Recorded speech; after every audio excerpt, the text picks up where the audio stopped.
Hello guys, welcome study with Shweta. आज मैं इस वीडियो में आपको जीके के मोस्ट इंपोर्टेंट क्वेश्चन लेकर आई हूँ जो कि आपके एग्जाम में बहुत हेल्प करेंगे। एक या दो क्वेश्चन इस वीडियो से आपको जरूर मिलेगा। तो जैसा कि गाइस लिखा है, स्टे होम स्टे सेफ, घर पे रहें, सुरक्षित रहें और आप स्टडी करें। तो गाइस, अगर आपने मेरे चैनल को सब्सक्राइब नहीं किया है तो प्लीज़ सब्सक्राइब कर ले, बेल आइकन जरूर प्रेस करें जिससे कि आपको नोटिफिकेशन मिल जाए और आप नेक्स्ट क्लास देख सकें। तो गाइस, अगर क्लास अच्छा लगे तो लाइक और शेयर करना ना भूलें। आइए देखते हैं आज का फर्स्ट क्वेश्चन। मलिच वो शब्द का प्रयोग किया जाता है, किसके लिए प्रयोग किया जाता है आपको बताना है। ऑप्शन ए है मांस, ऑप्शन बी चावल, ऑप्शन सी गेहूं या ऑप्शन डी मसाले। किसके लिए प्रयोग किया जाता है? मलिच वो शब्द का प्रयोग किया जाता है, किसके लिए किया जाता है? इसका सही आंसर ऑप्शन सी हो जाएगा, गेहूं के लिए मलिच वो शब्द का प्रयोग किया जाता है। आइए नेक्स्ट क्वेश्चन देखते हैं। भारत सरकार ने भारत रत्न और पद्मश्री की उपाधियां संविधान के किस अनुच्छेद के अंतर्गत प्रारंभ की? ऑप्शन ए है अनुच्छेद 14 के, अनुच्छेद 18 के या फिर अनुच्छेद 19 के या अनुच्छेद 25 के। किसके अंतर्गत प्रारंभ की थी आपको बताना है। इसका सही आंसर ऑप्शन बी हो जाएगा, अनुच्छेद 18 के अंतर्गत भारत सरकार ने भारत रत्न और पद्मश्री की उपाधियां प्रारंभ की थी। अब अनुच्छेद 14 की बात कर ले तो ये विधि के समक्ष समानता प्रदान करता है। अनुच्छेद 19 की बात कर ले तो वाक की स्वतंत्रता यानी कि बोलने की स्वतंत्रता प्रदान करता है। अनुच्छेद 25 की बात कर ले तो धर्म का आचरण और प्रचार की स्वतंत्रता प्रदान करता है। तो याद रखिएगा, इंपॉर्टेंट है। नेक्स्ट क्वेश्चन देखते हैं। भारत में उप प्रधानमंत्री का पद स्थापित किया गया था, किसके द्वारा स्थापित किया गया था बताना है। ऑप्शन ए है मूल संविधान द्वारा स्थापित किया गया था, ऑप्शन बी 1979 में किए गए 49वें संशोधन के द्वारा स्थापित किया गया था, या ऑप्शन सी संविधान के बाहर उत्पन्न हुआ था, या ऑप्शन डी 2002 में किए गए 85वें संशोधन के द्वारा स्थापित किया गया था। उप प्रधानमंत्री का पद कब स्थापित किया गया था आपको बताना है। इसका सही आंसर ऑप्शन सी हो जाएगा, संविधान के बाहर से उत्पन्न किया गया था। इसका संविधान में कोई जिक्र नहीं है, कोई आर्टिकल नहीं है जिसमें कि बताया गया हो कि उप प्रधानमंत्री का कोई पद होता है। तो ये बाहर से, संविधान के बाहर से लिया गया है। उप प्रधानमंत्री के पास केवल यह शक्ति होती है कि वह जब प्रधानमंत्री अनुपस्थित होते हैं तो कैबिनेट की बैठक की अध्यक्षता करता है, केवल तभी प्रधानमंत्री का कार्यभार ग्रहण करता है। जबकि प्रधानमंत्री गंभीर रूप से बीमार हो या उनकी मृत्यु हो जाए तो भारत के प्रथम उप प्रधानमंत्री कौन थे? सरदार पटेल जी थे। और अंतिम उप प्रधानमंत्री कौन थे? लाल कृष्ण आडवाणी थे। ये भी याद रखिएगा, इंपॉर्टेंट है। आइए नेक्स्ट क्वेश्चन देखते हैं। भारत के प्रथम प्रधानमंत्री को किसके द्वारा नियुक्त किया गया था? आई होप आपको इसका आंसर सही पता होना चाहिए। अगर नहीं पता है तो आप गलत कर सकते हैं। तो ऑप्शन ए है भारत के जनरल गवर्नर द्वारा, या ऑप्शन बी वायसराय द्वारा, ऑप्शन सी महात्मा गांधी द्वारा, या option D doctor Rajendra Prasad के द्वारा। किसके द्वारा नियुक्त किए गए थे भारत के प्रथम प्रधानमंत्री? तो इसका सही आंसर हो जाएगा ऑप्शन ए, भारत के गवर्नर जनरल के द्वारा प्रधानमंत्री जी को नियुक्त किया गया था। भारत के राष्ट्रीय कांग्रेस पार्टी के जवाहरलाल नेहरू थे पहले जो प्रधानमंत्री थे। कौन थे? जवाहरलाल नेहरू जी थे, जिन्होंने 15 अगस्त सन 1947 को शपथ ली थी। जब भारत ने अंग्रेजों से आज़ादी प्राप्त की यानी कि हासिल की थी, तो भारत के गवर्नर जनरल ने प्रथम प्रधानमंत्री की नियुक्ति की। भारत के प्रथम प्रधानमंत्री कौन थे? पंडित जवाहरलाल नेहरू जी थे। और वर्तमान प्रधानमंत्री कौन है? नरेंद्र दामोदर दास मोदी जी हैं, जो कि सबको पता है कौन से नंबर के हैं। ये 15वें नंबर के हैं और ये वो हैं जो कि भारत के पहले प्रधानमंत्री हैं जिसने भारत में ही जन्म लिया है। तो आइए नेक्स्ट क्वेश्चन देखते हैं। वायुमंडल के द्वारा ग्रहण जलवाष्प की मात्रा वायु के तापमान पर मतलब किस पर निर्भर करती है? ऑप्शन ए है निर्भर करती है, निर्भर नहीं करती है। ऑप्शन बी वृद्धि के साथ बढ़ जाती है, ऑप्शन सी वृद्धि के साथ कम हो जाती है, ऑप्शन डी वृद्धि के साथ घटती बढ़ती रहती है।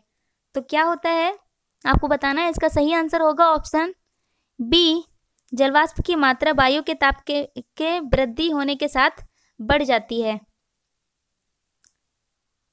आज के क्वेश्चंस बहुत अच्छे हैं गाइस, सबको एग्जाम में जरूर हेल्प करेंगे, तो क्लास को पूरा देखिएगा। आइए नेक्स्ट क्वेश्चन देखते हैं।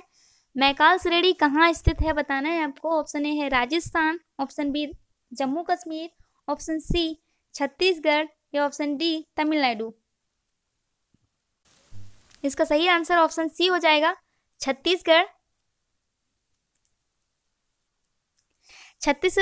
छत्तीसगढ़ राज्य में मैकाल पहाड़ियां एक श्रृंखला है छत्तीसगढ़ के कवर्धा जिले में मैकाल पहाड़ी सतपुड़ा का पूर्वी हिस्सा है। कौन सा हिस्सा है? पूर्वी हिस्सा है। समुद्र तल से 340 मीटर से 941 मीटर तक की ऊंचाई है। कन्हैया नेशनल पार्क मध्य प्रदेश के मंडला और बालाघाट जिलों में एक राष्ट्रीय उद्यान है और टाइगर रिजर्व है। और सतपुड़ा की मैकाल पहाड़ियों में स्थित है। मैकाल श्रेणी की सबसे ऊंची चोटी कौन सी है? अमरकंटक है। ये भी याद रखिएगा, कभी कभी क्वेश्चन पूछ लेते हैं एग्जाम में। अब नेक्स्ट क्वेश्चन देखते हैं। पिंटुपी लोग कहाँ के निवासी थे? पिंटुपी लोग कहाँ के निवासी थे? ऑप्शन ए है कनाडा, ऑप्शन बी पूर्वी भारत, ऑप्शन सी उत्तरी यूरोप, ऑप्शन डी ऑस्ट्रेलिया। कहाँ के निवासी थे पिंटुपी लोग? आपको बताना है। इसका सही आंसर ऑप्शन डी हो जाएगा। ऑस्ट्रेलिया के निवासी थे। पिंटुपी लोग जो थे एक ऑस्ट्रेलिया के आदिवासी समूह था जो कि पश्चिमी रेगिस्तान सांस्कृतिक समूह का हिस्सा था, जिनकी मातृभूमि पश्चिमी ऑस्ट्रेलिया में मैकडॉन लेक्स और लेक मैक झील के पश्चिम में है। इंपॉर्टेंट क्वेश्चन है आज के, देखिए क्लास को पूरा जरूर देखना। उत्तरी गोलार्ध में भूमध्य रेखीय पछुआ पवनें किस माह में चलना प्रारंभ करती हैं? इजी क्वेश्चन है, अगर आपको याद हो तो। ऑप्शन ए है दिसंबर में, ऑप्शन बी जून में, ऑप्शन सी फरवरी में, या ऑप्शन डी अक्टूबर में। थोड़ा सा हिंट देती हूँ मैं आपको। हमारे यहाँ जो है उसको लू बोला जाता है भारत में।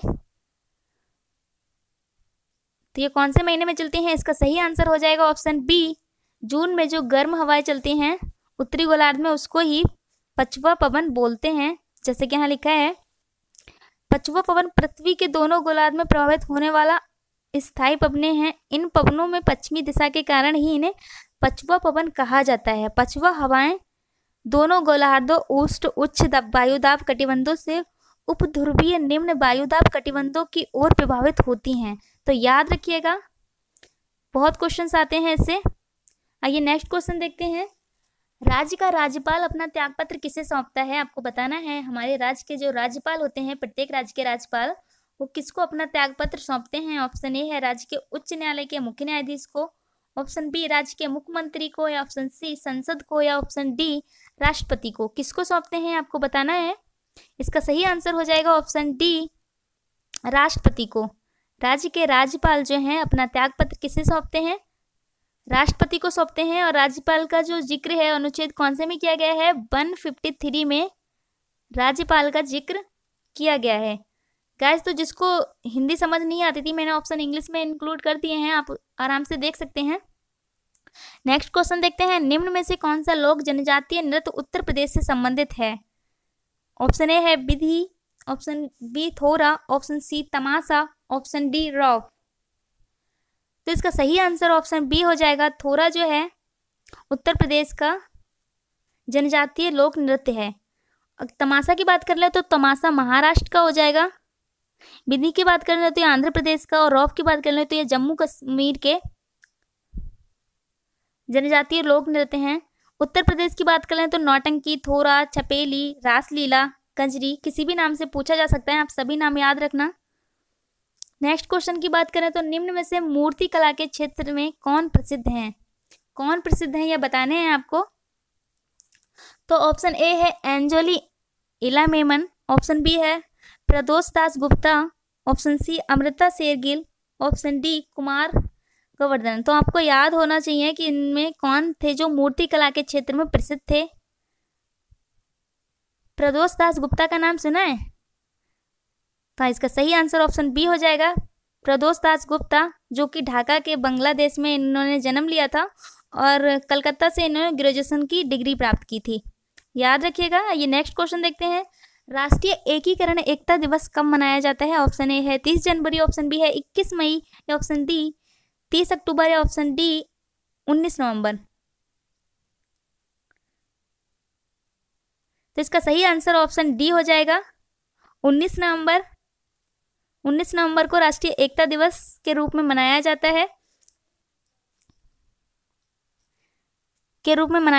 भारत की पहली महिला प्रधानमंत्री कौन थी? इंदिरा गांधी जी थी।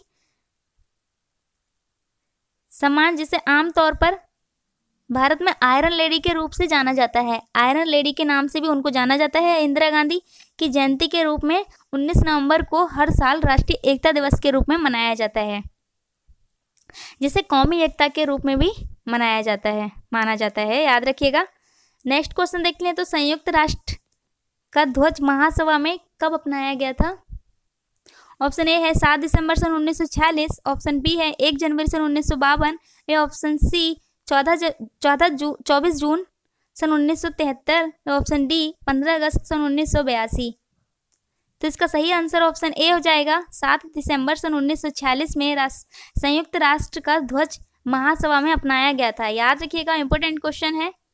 नीली पृष्ठभूमि एक सफेद संयुक्त राष्ट्र प्रतीक दो जैतून की शाखाओं से घिरा विश्व मानचित्र संयुक्त राष्ट्र का ध्वज 7 दिसंबर सन 1946 को अपनाया गया था। इसको याद रखिएगा, इंपॉर्टेंट क्वेश्चन है। अब ये नेक्स्ट क्वेश्चन देख लेते हैं।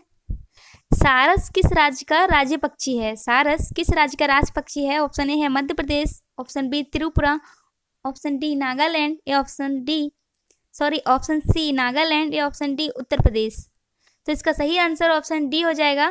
सारस जो है उत्तर प्रदेश का राज्य पक्षी है। अगर हम राज्य खेल की बात कर लें, यहाँ पे गेम राष्ट्रीय खेल कौन सा है हमारा? हॉकी। उत्तर प्रदेश का राष्ट्रीय खेल कौन सा है? हॉकी। याद रखिएगा, कभी कभी क्वेश्चन में ये भी पूछ लेते हैं एग्जाम में। तो आइए नेक्स्ट क्वेश्चन देखते हैं। भारतीय संविधान के किस अनुच्छेद के तहत राष्ट्रपति को क्षमा प्रदान की शक्ति प्राप्त होती है? ऑप्शन ए है अनुच्छेद 72, ऑप्शन बी है अनुच्छेद 75, ऑप्शन सी अनुच्छेद 76, अनुच्छेद 74। तो इसका सही आंसर ऑप्शन ए हो जाएगा। अनुच्छेद 72 में भारत के राष्ट्रपति को क्षमादान की शक्ति प्राप्त होती है। अगर हम अनुच्छेद 74 की बात कर लें तो ये राष्ट्रपति को सलाह देने के लिए मंत्रिपरिषद के लिए होती है। अनुच्छेद 75 की बात करें तो मंत्रियों के बारे में उपबंध। अनुच्छेद 76 की बात करें तो भारत का महान न्यायवादी के बारे में इसमें जिक्र की गई होती है। नेक्स्ट क्वेश्चन की बात करें तो भारत में एकमात्र जंगली गधा अभ्यारण्य है कहाँ, किस राज्य में स्थित है, बताना है। ऑप्शन ए है Gujarat, option B Rajasthan, option C Madhya Pradesh या ऑप्शन डी उत्तराखंड। तो इसका सही आंसर ऑप्शन ए हो जाएगा। गुजरात में एकमात्र जंगली गधा अभ्यारण्य स्थित है और यह गुजरात राज्य के यह अभ्यारण्य कच्छ के रण में स्थित है। कहाँ स्थित है?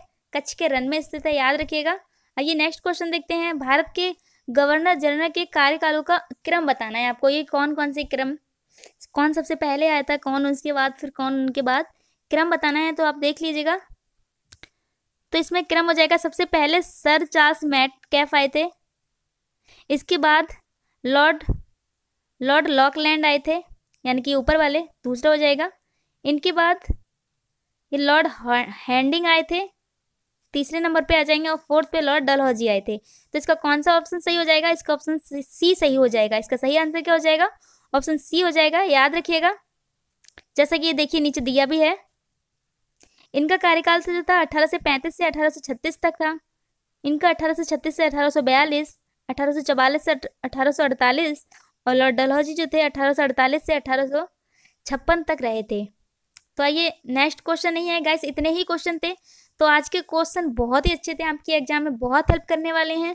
तो गाइस अगर आपको इस क्लास का पीडीएफ चाहिए तो प्लीज़ आप मेरे टेलीग्राम ग्रुप को ज्वाइन कर लें, और उसमें जब तक 300 या 400 बच्चे नहीं हो जाएंगे तब तक उसमें कोई पीडीएफ प्रोवाइड नहीं की जाएगी। तो आप जल्दी जल्दी क्लास को शेयर कीजिए, जिससे कि ज़्यादा बच्चे ज्वाइन करें ग्रुप को, तो मैं पीडीएफ उसमें अपलोड कर दूँगी। तो गाइस क्लास कैसा लगा आप कमेंट बॉक्स में ज़रूर बताएं। क्लास अच्छा लगा तो प्लीज़ क्लास को लाइक और शेयर करना ना भूलें। तो मिलते हैं नेक्स्ट क्लास में, तब तक के लिए बाय।